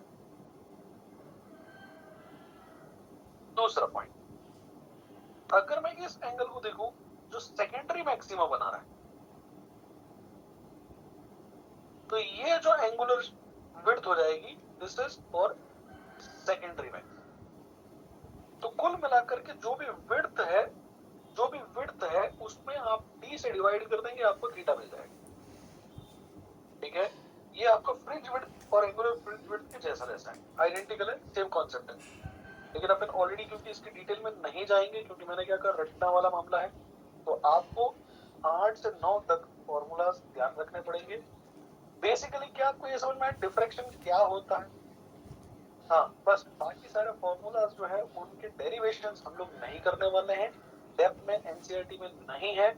आपको फॉर्मूलाज मैंने लिखवा दिए हैं ताकि कोई क्वेश्चन आ जाएगा और आपको बाई चांस याद रह गया फॉर्मूला तो कुछ करने की स्थिति बन जाएगी। ठीक है, तो angular fringe width of the secondary maxima is width of the secondary maxima divided by the d, और d क्या है मेरे पास में? सोर्स प्लेन और स्लिट प्लेन के बीच का डिस्टेंस। बस इतना अभी थोड़ी देर के लिए अपन बात करते हैं। अब कुछ और खतरनाक सी चर्चा, जी दोरल लेवल पार्ट 2। इंटरफेरेंस में और डिफरेंशियल में डिफरेंस क्या होता है? इंटरफेरेंस क्या होता है अभी नहीं पढ़ा, वाईडीएसी में क्या था? ठीक है, अब देखो इधर देखो, इंटरफेरेंस में number of equally spaced bright and dark fringes होती हैं, पट्टियां बनती हैं, यस और नो? यहाँ पे क्या होगा? On the contrary the diffraction pattern has central bright fringe maximum which is twice as wide as the other maximum. यानी ये बोलना चाह रहा है कि जब अपन डिफ्रैक्शन की बात करते हैं तो सेंट्रल फ्रिंज डबल मोटाई की होती है और उसके आगे के मैक्सिमम की कंपैरिजन में सिंगल जो सेंट्रल फ्रिंज होती है उसकी मोटाई डबल होती है। यहाँ पे ये बोल रहा है सबकी इंटेंसिटी सेम है, ग्राफ जो धरा था वो 4i0 है, यहाँ सबकी इंटेंसिटी सेम नहीं होती, इंटेंसिटी फॉल्स रैपिडली। ये समझ में आया? Okay, the resulting intensity at the point of screen is calculated by the superposition of two waves originating from the two narrow slits, illuminating by the split monochromatic source, single monochromatic source। ठीक है, यानी दो के S1P और S2P के superposition हमने निकाला था कहाँ पे? YDSE। यहाँ पे देखना बेटा, superposition of continuous family of waves originating from each point on the single slit by Huygens wave theory। क्या मतलब हुआ इसका? इसका मतलब ये हुआ, जैसा कि मैंने ऊपर आपको एक पॉइंट बताया था, मैंने कहा था L और N के बीच में इनफाइनाइट पॉइंट्स हैं और वो सब सोर्स हैं, यहाँ से इनफाइनाइट वेव्स निकल रही हैं और इनफाइनाइट वेव्स यानी इस पूरी फैमिली ऑफ वेव्स के सुपरपोजिशन से हम लोग सॉल्व करते हैं। तो इसलिए ये सॉल्यूशन आपके सिलेबस में नहीं, जेईई एडवांस में फिर भी हम लोग करवाते हैं। मैंने इसका डेरिवेशन कई बार बच्चों को करवाया है, बट डेरिवेशन जनरली पूछे ही नहीं जाते। तो एनसीईआरटी की किताब में जो चीज नहीं होती है उस किताब से बाहर कोई प्रश्न पूछ नहीं सकता कोई एग्जाम नीट के लिए। इंटरफेरेंस और डिफ्रैक्शन की एक और टेबल मुझे मिली आकाश में कहीं पर, ये बोल रहा है it is due to the superposition of waves from two coherent sources. यहाँ पर it is due to superposition of waves from same wavelength. कितनी? बहुत सारी। All bright fringes are of the same intensity. Intensity decreases with the increasing in the order of maxima. Dark fringe widths are almost black. यहाँ dark fringe widths are not perfectly black. Intensity का distribution हो जाता है, यानी they are grey. They are grey. मेरी बात बड़े गौर से सुनना। शेड होते हैं, व्हाइट और ब्लैक के बीच में बहुत सारे शेड्स होते हैं, 50% grey, 40% grey, 50% white, 40% white, something like this, है ना? तो जब अपन बात कर रहे थे फ्रिंज पैटर्न की वाईडीएसई में, तो मैंने कहा था bright black, bright black, bright black, that black means perfect black. यहाँ पे नहीं है, यहाँ पे सेंट्रल व्हाइट मैक्सिमा, फिर उसके बाद में grey minima, then again bright maxima, secondary grey minima. Perfect black नहीं होता है। फ्रिंजेस की विड्थ सेम होती है, यहाँ पर फ्रिंज की विड्थ सेम नहीं होती है, जैसा कि आप समझ सकते हो सेंटर वाला डबल मोटा होता है, ये जानते हो। नंबर ऑफ बैंड्स लार्ज होते हैं, नंबर ऑफ बैंड्स स्मॉल होते हैं। बैंड्स क्या होता है मुझे नहीं पता, है ना। Bands are equally spaced, bands वो सॉरी फ्रिंजेस, है ना, बैंड्स आर अनइक्वली स्पेस्ड, ठीक है। तो मोटा मोटी ये दोनों बातें एक ही बोल रहा है। ऑर्डर ऑफ मैक्सिमा क्या है, कहाँ लिखा है? Intensity decreases with the increasing order of maxima. Order of maxima इसको बोलते हैं, देखो इधर देखिए प्लीज। मैक्सिमा पर इंटेंसिटी कितनी? आई नॉट। फर्स्ट मैक्सिमा पर कितनी? सेकंड मैक्सिमा पे कितनी? कम होती चली जा रही है ना। जैसे जैसे ऑर्डर बढ़ रहा है इंटेंसिटी डिक्रीज हो रही है कि नहीं। देख पहले यहाँ था, फिर यहाँ हुआ, है ना, फिर ये और कम हो गया, फिर ये और कम हो गया, इंटेंसिटी रिड्यूस हो रही है ना। तो intensity reduces with increasing number of maxima. Order of maxima बढ़ेगा, इंटेंसिटी कम होती चली जाएगी। अब जो चीज है वही चीज मैं आपको एक बार और दोबारा से बता देता हूँ, हालांकि इस बात की भी संभावना ना के बराबर है जो आपको समझ में आए। देखिए प्लीज, ये तुम्हें ग्राफ दिखाई दे रहा है इंटेंसिटी का, दिखाई दे रहा है। इसको तुम इस एक्सिस के ऊपर रोटेट कर दो, 3D कर दिया, तो इसकी रेडियस कितनी है पता है? इसकी रेडियस है r0। इसकी रेडियस कितनी है? r0। और जहां इंटेंसिटी है वहां लाइट मिल रही है। तो इसको अगर अपन सॉल्व करेंगे तो देखेंगे, तो ये मेरे पास में सेंटर पे एक लाइट है, ठीक है, इस जोन में लाइट होगी, ठीक है। फिर उसके बाद में एक ऐसा जोन होगा जिस पे लाइट, ठीक है, थोड़ी सी नहीं होगी,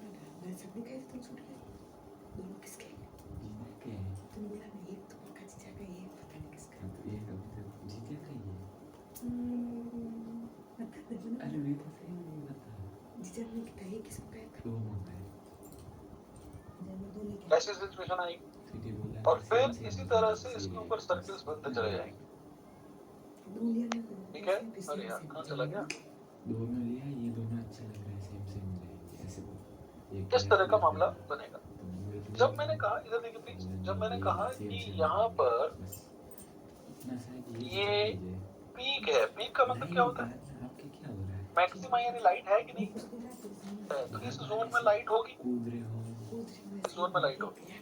फिर उसके बाद में देखो एक छोटा सा डिप जा रहा है, यहाँ पे देखो डिप है, डिप का मतलब इंटेंसिटी कम हो गई, डिम हो गया। फिर यहाँ पर ये एक छोटी सी पट्टी मिली, इसका मतलब इस जोन में भी लाइट होगी। तो जहाँ लाइट होगी वो मेरे पास में कैसा होगा? वो ब्राइट हो जाएगा। आया समझ में? तो बेसिकली सर्कुलर पैटर्न है ये जो आपको पैटर्न दिखाई दे रहा है ना, ये पैटर्न कैसा है? सर्कल। तो नीचे किसके चाहिए? गौर से समझ में आया? इस पे स्क्रीन पे, यस, स्क्रीन पे सर्कुलर पैटर्न बनेंगे, ठीक है। अब देखो अच्छे से समझो, गौर से सुनो, मेरी बात सुनो, देखो नहीं सुनो। YDSE में पैटर्न कैसा था? Straight, like a zebra pattern, ठीक है। यहाँ पर पैटर्न कैसा? Circular, centre. अब सोचो, एक मैंने पेंटिंग वाले को बुलाया, मैंने एक सेंटर पे व्हाइट कलर का सर्किल बनवाया, फिर उसके ऊपर ब्लैक कलर का सर्किल बनवाया, फिर उसके ऊपर एक और व्हाइट कलर का सर्किल बनाया, लेकिन सबकी रेडियस क्या? अलग अलग, अलग अलग। जो सेंटर पर जो सर्किल है उसकी रेडियस डबल है। फिर जो अगला व्हाइट बैंड बनेगा, पहला व्हाइट बैंड बनेगा, उसकी रेडियस कुछ और है। फिर ब्लैक, फिर व्हाइट, फिर ब्लैक, व्हाइट, सर्कुलर पैटर्न। ये समझ में आया? तो इसके पैटर्न इस तरह से बनते हैं सर्कुलर, और इसी सर्कुलर पैटर्न से हम लोग निकालेंगे एक resolving power. Resolving power, resolving power जो होता है उसका फॉर्मूला जो है वो ऑलरेडी हम लोगों के पास में है, बट उससे पहले R0 को समझ लेते हैं। R0 जो है ना, R0 रेडियस, देखो सेंट्रल मैक्सिमा की रेडियस R0, सेंट्रल मैक्सिमा की रेडियस, क्योंकि बैंड यहाँ पर कैसे है? सर्कुलर। तो जो सेंट्रल मैक्सिमा है उसकी रेडियस का फॉर्मूला है 1.22 lambda f upon 2a। 2a क्या है? Aperture diameter. 2a क्या है? अपर्चर डायमीटर, जिस लेंस से फोकस होने के बाद में ये पैटर्न बन रहा है। बेटा ऊपर की बात नहीं है, अपन इसको सॉल्व कर रहे हैं। अब ऊपर का अलग है, यहाँ पर मामला अलग है। जो डायग्राम यहाँ दिखा रखा है उसको फॉलो कर रहा हूँ, ठीक है। यहाँ जो डायग्राम दिखा रखा है अपन उसकी बात कर रहे हैं, ठीक है। अब radius of the central bridge जो है वो मेरे पास में इस फॉर्मूला से दी जाती है, ये समझ में आया। अब इसमें समझना कुछ नहीं, तो याद रखना है ना। अब देखो इस वाले फॉर्मूला से आप 2 से 2 काट दीजिए, कितनी बार जाएगा, 0.61 पे जाएगा। तो 0.61 lambda f by a, this is the radius of the central bright region। और ब्रह्मांड का कोई फिजिक्स फैकल्टी नीट या जे लेवल का इसको डिराइव नहीं कर सकता, ब्रह्मांड का। तो ये मत सोचना सर ये कहां से आया, ये क्यों आया, ये किधर आया। देखो ये सब रिसर्च के आउटपुट है, ये सब रिसर्च के आउटपुट है। किसी ने एक्सपेरिमेंट किया होगा, कोई सुपर कंप्यूटर ने सॉल्व करके आंसर दिया होगा, फॉर्मूला कहीं से आया होगा, इसके डेरिवेशन किसी किताब में नहीं दे रखे हैं, है ना। एमएससी तक तो मैंने पढ़ा है, किसी किताब में नहीं दे रखे, एमएससी नहीं आते हैं इसमें। अब मैं I have never encountered such kind of derivation, है ना। किसी को नहीं पता, सर मैं उनसे समझ लूंगा, अरे इसकी मतलब किसी को नहीं पता, है ना। आप में से कई लोगों को लग रहा होगा सर समझ नहीं आ रहा, लग रहा होगा सर समझ नहीं आ रहा। तो मैं आपको एक चीज बता रहा हूँ, जो स्टोरी मैंने कभी सुनी नहीं, मैं तुम्हें सुनाने की कोशिश कर रहा हूँ, पर इससे अच्छी मैं सुना नहीं सकता। जो स्टोरी मैंने खुद सुनी नहीं, मैं तुम्हें सुनाने की कोशिश कर रहा हूँ, और इससे अच्छी मैं सुना नहीं सकता। The best available resource is this only, ठीक है। इससे बहुत अच्छे से समझिएंगे। यहाँ पे हमारे पास में फॉर्मूलाज याद रखने के अलावा कोई ऑप्शन नहीं है। F क्या है, F क्या है, फोकल लेंथ, 2a क्या है, अपर्चर डायमीटर, लैम्डा क्या है, वेवलेंथ। अब नेक्स्ट क्वेश्चन आता है, लिमिट ऑफ रेजोल्यूशन किसको बोलते हैं, लिमिट ऑफ रेजोल्यूशन किसको बोलते हैं। अब देखो सुनो मेरी बात, हाँ हाँ ठीक बात है, ज्यादा से ज्यादा कहां तक, है ना। अपन कितना जूम कर सकते हैं, देखो हर माइक्रोस्कोप में एक जूमिंग कैपेसिटी होगी, अपन मैक्सिमम कितना जूम कर सकते हैं, ठीक है ना। और किसी को सुना है तो सो सकता है, ठीक है। नहीं मैं आपको नहीं उठा रहा था, ठीक है, सॉरी अगर मैंने डिस्टर्ब किया तो, ठीक है। एक्चुअली अपन कितना मैक्सिमम जूम कर सकते हैं, उस लिमिट को लिमिट ऑफ रेजोल्यूशन कहा जाता है।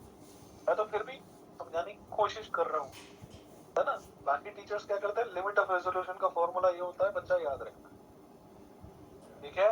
रिजोल्विंग पावर का फॉर्मूला ये होता है, बच्चा याद रखना, ठीक है। This is how it is done, because there is no other way around, there is no other way around. आप लोगों को बचपन में पढ़ाया गया होगा 1 + 1, 1 + 1 कितना होता है, कोई प्रूफ है, क्या आप मैथमेटिकली प्रूव कर सकते हो। उस टाइम आप पे इसने नहीं पूछा कि सर समझ में नहीं आ रहा है, क्योंकि इतनी समझ नहीं थी। जिस चीज के प्रूफ नहीं होते वो बचपन में रटा देते हैं, जिस चीज के प्रूफ नहीं होते वो बचपन में रटा देते हैं। 1 + 1 2 होता है, कोई प्रूफ नहीं है, ये हमारा असम्पशन है, 1 + 1 2 होता है, nobody can prove it mathematically, ठीक है। उसी तरह से ये सब फॉर्मूला है, इनके प्रूफ मेरे पास नहीं है बेटा, मैं इससे बेटर आपको बता नहीं पाऊंगा, ठीक है। तो कुल मिलाकर के लिमिट ऑफ रेजोल्यूशन R0/f होता है, 0.61 लैम्डा बाई a होता है, 1.22 लैम्डा बाई 2a होता है। रिजॉल्विंग पावर, अच्छा एक चीज बड़ी सुविधाजनक है, बातें नहीं करो बेटा, है ना। रिजॉल्विंग पावर बातें करने से समझ में नहीं आएगा, मतलब ऐसा नहीं है कि बातें करूंगा तो ही समझ में आएगा, ऐसा नहीं, समझ में वैसे भी नहीं आएगा। लोड नहीं लो, कम से कम शांति तो रखो। लिमिट ऑफ रेजोल्यूशन का एग्जैक्टली उल्टा कर देंगे, रिजॉल्विंग पावर कहते हैं। रिजॉल्विंग पावर में आपको समझा सकता हूँ, देखिए हर इंस्ट्रूमेंट का रिजॉल्विंग पावर होता है। इसका क्या मतलब है, किसी भी दो पॉइंट के बीच में आप कितना रिजॉल्व कर सकते हो, आप उन्हें कितना सेपरेट मान सकते हो, उसे रिजॉल्विंग पावर कहते हैं। मैं आपको समझाने की कोशिश करता हूँ, अभी मैं आपके सामने बैठा हूँ, आप मुझे सर से लेके पांव तक देख सकते हो, और हर एक पॉइंट से आती हुई लाइट सेपरेटली आपके आंखों में इंटर करेगी, आपको पता चलेगा ये इसकी आंखें हैं, ये इसका नाक है, ये इसका सर है, ये इसका धड़ है, आपको सब दिखाई दे रहा है। 1 किलोमीटर दूर चले जाओ मेरे से, 1 किलोमीटर दूर अगर आप मेरे से चले जाओगे तो आपको जो ऑब्जेक्ट दिखाई दे रहा होगा मैं, वो बहुत छोटा दिखाई दे रहा होगा, उतनी लाइट आपके आंख में जा नहीं रही होगी। आप शायद दूर से देखोगे तो आपको ये पता चलेगा हाँ सर और पाँव दिख रहा है, बीच में सब फिक्स हो गया है ना। उतना प्रिसाइसली आप जूम नहीं कर पाओगे, देख नहीं पाओगे। आप एक काम करो, चंद्रमा पे चले जाओ और वहां से आप मुझे देखो तो शायद मैं पॉइंट मास की तरह दिखाई दूंगा। मेरी पूरी बॉडी से एक ही रे निकल रही होगी और आप मेरे बॉडी में किसी भी 2 पॉइंट को डिस्टिंग्विश कर ही नहीं पाओगे। This is called resolving power. ये बात समझ में? अपन आप मोबाइल में क्या करते हो, कोई फोटो बड़ा करना है, zoom zoom zoom zoom, this zooming is resolving power. एक लिमिट के बाद में वो जूम नहीं होता है, एक लिमिट के बाद में वो जूम होता ही नहीं है। क्यों? क्योंकि देखो, जूम करने का मतलब क्या, जूम करने का मतलब क्या कि आप उन दो के बीच में एक और पिक्सल आइडेंटिफाई कर सकते हो। तो आपने जूम किया, वो वाली पिक्सल बाहर आ गई, फिर आपने और जूम किया तो उनके बीच में कोई और पिक्सल होगी। एक टाइम ऐसा था जब 2 पिक्सल इतनी क्लोज है कि उससे ज्यादा उनके बीच में और कोई पिक्सल एग्जिस्ट नहीं कर रही। तो इमेज की क्वालिटी के परसेप्शन के हिसाब से वो उसकी रिजॉल्विंग लिमिट है। आप अगर किसी दूसरे तरीके से उसको जूम करने की कोशिश करोगे तो उसमें एक्स्ट्रा इंफॉर्मेशन ढूंढ नहीं पाओगे, it will become blur. That is called resolving power. Resolving power limit of resolution की उल्टी होती है। लिमिट ऑफ रेजोल्यूशन की लिमिट उल्टी होती है, रिवर्स, उल्टा मतलब ऐसे, वो वाला उल्टा, ठीक है। उसी तरह से माइक्रोस्कोप का फॉर्मूला दे रखा है। देखो, ये फॉर्मूला तुम्हें याद करने के लिए कह रहा हूं क्योंकि समझा नहीं रहा मैं। 1.22 lambda upon 2 mu sin beta. This is resolving power of the microscope. पर 2 mu sin beta को न्यूमेरिकल अपर्चर कहते हैं, ठीक है। बीटा जो है वो half of cone angle formed by the object and the objective lens. अब ये सब क्या है पता नहीं, मुझे भी नहीं पता। ये टॉपिक्स मेरा बस चले तो सबसे पहले हटाऊं आपके सिलेबस। नहीं, थैंक यू, नहीं बस नहीं, मेरा बस नहीं चल रहा। मतलब अब ये समझिए पिछले 10 साल से ये फॉर्मूलाज हम लोग लिखवा रहे हैं, सारी फैकल्टीज 10 साल से ये फॉर्मूलाज लिखवा रहे हैं, ठीक है। कोई डेरिवेशन नहीं, कहां से आया पता नहीं, कहां यूज करना पता नहीं। कोई सवाल पूछ ले, sir can you explain, no sir, ठीक है ना। ये चीज का मतलब क्या, नहीं पता, नहीं पता, नहीं पता, नहीं पता। ब्लैक बॉक्स वाला मामला है, ब्लैक बॉक्स वाला मामला है। क्यों? क्योंकि देखिए, as a physics teacher, as a student of physics, आपके पास में बेस्ट पॉसिबल रिसोर्स क्या है? एनसीईआरटी। मेरे पास में बेस्ट, अगर मैं कहीं अटकूंगा तो मैं क्या ढूंढूंगा? एनसीईआरटी। भाई हमारा कॉन्स्टिट्यूशन वही है ना, संविधान हमारा वही है, जो वहां लिखा हुआ है आपको फॉलो करना है। अब कोई चीज वहां मिसिंग है तो वो R&D का सब्जेक्ट है, रिसर्च एंड डेवलपमेंट। और R&D ना आप करना चाहते हो ना हम करना चाहते हैं। हम भी एज ए टीचर भी हम इतनी मेहनत नहीं करना चाहते कि नहीं सुबह से लेकर शाम तक ढूंढे ले बोल के मानना करते। देख, आता तो है लेकिन बताऊंगा नहीं क्योंकि एनसीईआरटी में नहीं, तो वो सीख करके भी क्या मतलब, जो बताया हमें बताना ही नहीं है। एनसीईआरटी ने जिस तरह से डिजाइन करके रखा हुआ, we are handicapped by that approach. और फॉर्मूलाजों की लिस्ट आपके सामने है, आप इसको पढ़ लीजिएगा। आगे बात करते हैं, फ्रैक्शनल डिस्टेंस क्या होती है ना। तो फ्रैक्शनल डिस्टेंस या फ्रेनेल डिस्टेंस क्या होता है, इसको समझिए। सबसे पहले मैं आपको एक चीज बता देता हूं, rectilinear propagation of light is wrong. Wave theory he exist करती है 0 से लेकर इनफिनिट तक, ये समझ में आया? अब उसमें यह है कि ऑब्स्टिकल का साइज कैसा है उस पर डिपेंड करता है, और उस ऑब्स्टिकल के साइज के लिए फ्रैक्शनल ने एक डिस्टेंस निर्धारित करके रखी हुई, डायमेंशन निर्धारित करके रखी हुई है, जिसको ZF बोलते हैं। Z इज साइज, और फ्रैक्शनल ने दिया था, फ्रैक्शनल दिया था, इसलिए ZF। और ये होता है a² by लैम्डा। क्या होता है? a² by lambda. और ये एक डिस्टेंस है। इस डिस्टेंस के आगे अगर आप जाते हो तो रेक्टिलिनियर प्रोपेगेशन खत्म हो जाता है और वेव नेचर प्रीडोमिनेट होता है। आपने सुना होगा लाइट के अंदर दोनों करेक्टर होते हैं, पार्टिकल नेचर भी और वेव नेचर भी। तो एक लिमिट बना दी और उस लिमिट को बोलेंगे फ्रेशनल लिमिट, जिसकी वैल्यू है ZF = a²/λ। अगर मैं इस लिमिट को क्रॉस कर जाता हूं तो वेव नेचर या वेव करेक्टर डोमिनेट करता है, यानी हाइगन्स थ्योरी एप्लीकेबल। और अगर मैं इस लिमिट के नीचे नीचे चलता हूं तो ही न्यूटन की जो रेक्टिलिनियर प्रोपेगेशन का आइडिया था वो वैलिड है। अदरवाइज न्यूटन यानी रे ऑप्टिक्स जिसको तुम बोलते हो ना, रे ऑप्टिक्स इस लिमिट के नीचे ही वैलिड है। अगर ZF की वैल्यू a²/λ इस वैल्यू के नीचे चलती जाए तो ही रे ऑप्टिक्स वैलिड है, अदरवाइज रे ऑप्टिक्स वैलिड नहीं है। तो ऊपर चले गए तो रे ऑप्टिक्स वैलिड नहीं है। अब क्यों? डिफ्रैक्शन किसका पार्ट है? रे ऑप्टिक्स का। रे ऑप्टिक्स से डिफ्रैक्शन एक्सप्लेन नहीं कर सकते, तुम्हें समझ में आ गया होगा। क्योंकि रे अगर रेक्टिलिनियर प्रोपेगेशन होता तो मेरे पास में वेव सीधी सीधी चली जाती, डिफ्रैक्ट करती क्यों, मुड़ती क्यों, बेंड होती क्यों? बेंड हुई क्योंकि उसके अंदर वेव करेक्टर था। आया समझ में? तो अब आपको ये चीज समझ में आना चाहिए। देखो इक्वेशन नंबर 15 में लैम्डा को इनफिनाइट रख दो, लैम्डा को इनफिनाइट। वो तो सोचो, लैम्डा इनफिनाइट रख दिया, ZF कितना आ रहा है? सॉरी, लैम्डा 0 लैम्डा 0 है। इसका क्या मतलब हुआ? वेवलेंथ ही नहीं है, वेवलेंथ ही नहीं है। अगर वेवलेंथ अगर 0 हो जाएगी तो रेक्टिलिनियर प्रोपेगेशन ऑफ लाइट हो जाएगा। और रेक्टिलिनियर प्रोपेगेशन ऑफ लाइट तब होगा जब ZF कितना होगा? इनफाइनाइट। अगर ZF बहुत ज्यादा होगा तो मेरे पास में रेक्टिलिनियर प्रोपेगेशन ऑफ लाइट हो जाएगा, है ना। अब ये सारी कथा समझने के लिए मैंने एक बैलेंस बना करके रखा हुआ है। ग्रीन वाला डायग्राम देखिए प्लीज, जिससे आपको समझ में आएगा ग्रीन वाले डायग्राम में रामायण क्या चल रही है। बीच में एक फ्रेशनल आइडिया, ठीक है, ZF।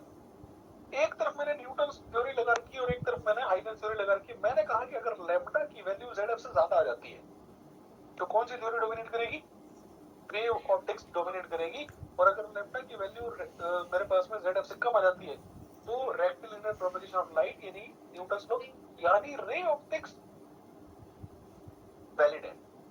और अगर मैं ZF से ज्यादा चला गया तो रे ऑप्टिक्स वैलिड नहीं है, आपको वेव का करेक्टर कंसीडर करना ही पड़ेगा। तो this is the reason in which the ray optics is valid, beyond this ray optics is not valid. Wave optics is always valid, wave optics is always valid. क्या ये बात समझ में आ गई? ठीक है, अब अपने पास में कुछ एग्जांपल्स हैं और पोलराइजेशन वाला केस है ना। एग्जांपल सभी कर लेंगे।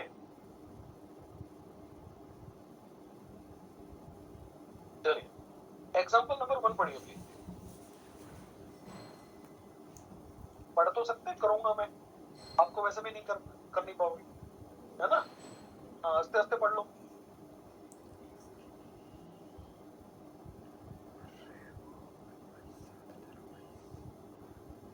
कुछ लोग सिर्फ हंसने का काम कर रहे हैं, पढ़ने का नाम तो वर्ण मुझ पे छोड़ रखा है। ठीक है, जरा हंस हम दिए, पढ़ आप लोग। ठीक है, in a form of a diffraction the single state of the width d and the incident wavelength. देखो क्या मुझे लैम्डा गिवन है। द फर्स्ट मिनिमम, और से सुनना, द फर्स्ट मिनिमम, और मैंने तुम्हें बताया था फर्स्ट मिनिमम के लिए a sin थीटा किसके बराबर होता है? लैम्डा के बराबर।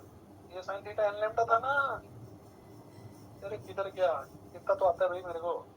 ये a sin theta n lambda था मिनिमम के लिए। तो फर्स्ट के लिए कितना था? देखो a sin theta was equal to lambda. ये समझ में आया? ओके। अच्छा, अब अगर ऐसी सिचुएशन है तो इसको सॉल्व कर लेते हैं, इसको सॉल्व कर लेते हैं। और ये कितना लिखा हुआ है जरा देखो, sin थीटा कितना है मेरे पास में? Lambda by a। और ये कितना है मेरे पास में? sin 30 degree. sin 30 डिग्री कितना होता है बेटा?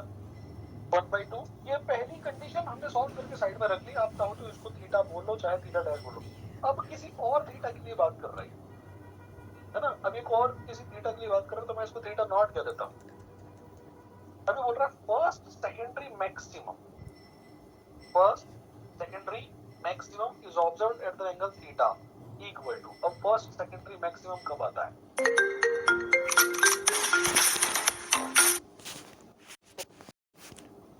मैक्सिमा पूछा ना, ये देखो ए साइन थीटा इतना होना चाहिए, ए साइन थीटा इतना होना चाहिए, तो इसको मैं कॉपी कर लेता हूँ। तो फर्स्ट साइन, जो फर्स्ट सेंट्रल मैक्सिमा आ रहा है वो इतना आएगा। तो फॉर फर्स्ट